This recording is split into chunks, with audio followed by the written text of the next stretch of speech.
માતાજી, હર હર મહાદેવ। મિત્રો, આજે આપણે વઢિયાર પંથકના એવા પાટણ જિલ્લાના શંકેશ્વર તાલુકાથી 20 કિલોમીટરના અંતરે આવેલું જે નીલકંઠ મહાદેવનું પ્રાચીન ધામ, ત્યાં આજે આપણે દર્શન કરવા આવી પહોંચીએ છીએ। ત્યાં આજે આપણે દર્શન કરવા જઈએ, ચાલો મિત્રો। હવે આપણે શ્રી નીલકંઠ મહાદેવ મંદિરના જે રસ્તો છે ત્યાં આપણે આવી પહોંચ્યા છે। સામે જે બોર્ડ આવ્યું છે શ્રી તપોભૂમિ નીલકંઠ મહાદેવ સેવા સમિતિ કુંવરધામ। હવે મિત્રો, આપણે જે નીલકંઠ મહાદેવની જગ્યા છે ત્યાં આપણે આવી પહોંચ્યા છે। આ તમે જે જગ્યા જોઈ રહ્યા છો, જે હજારો વર્ષ જૂની જગ્યા છે।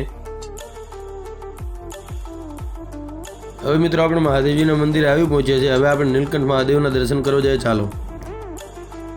હવે મિત્રો, જે સામે તમે નીલકંઠ મહાદેવજીનું મંદિર જોઈ રહ્યા છો, હવે આપણે મહાદેવજીના દર્શન કરીએ, ચાલો। અને પછી આ મંદિરનો આપણે ઇતિહાસ જાણીએ, ચાલો। આ મિત્રો, તમે જે આ મંદિર જોઈ રહ્યા છો, જે હજારો વર્ષ જૂનું મંદિર છે, સામે મહાદેવજીની શિવલિંગ છે, આપણે દર્શન કરી લઈએ, ચાલો।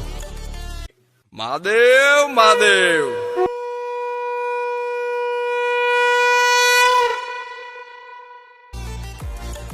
મિત્રો, આ મંદિરનો ઇતિહાસ એવો છે કંઈ કે આ મંદિર ઐતિહાસિક પૌરાણિક મંદિર છે। આ મંદિરનો આલેખ શેઠ સોમનાથના મંદિર બરોબર છે, પણ આ મંદિર એવી જગ્યાએ આવેલું છે જ્યાં આજ સુધી આ મંદિરની કોઈને જાણ નથી।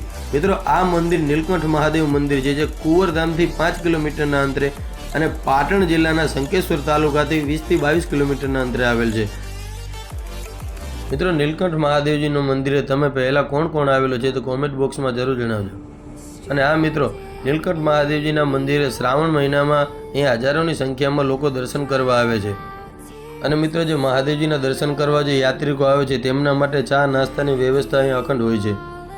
હવે મિત્રો, તમે જે અહીંયાનું વાતાવરણ જોઈ રહ્યા છો, જે એકદમ સુશીત અને શાંતિ અને કુદરતી સૌંદર્યથી ભરપૂર છે। અહીંયા તમે મહાદેવજીના દર્શન કરો એટલે મનની શાંતિ મળે છે।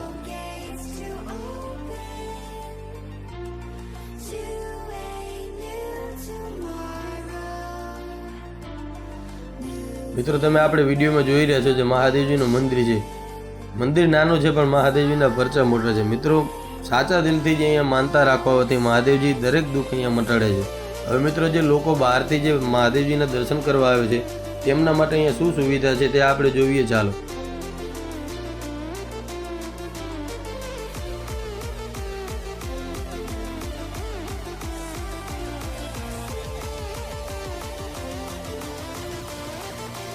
મિત્રો, તમે જોઈ રહ્યા છો જે ભોજનાલય છે, જે અન્નક્ષેત્ર છે, જે બહારથી જે ભાવિકો યાત્રિકો જે મહાદેવજીના દર્શન કરવા આવે છે તેમના માટે છે, તમે જોઈ શકો છો।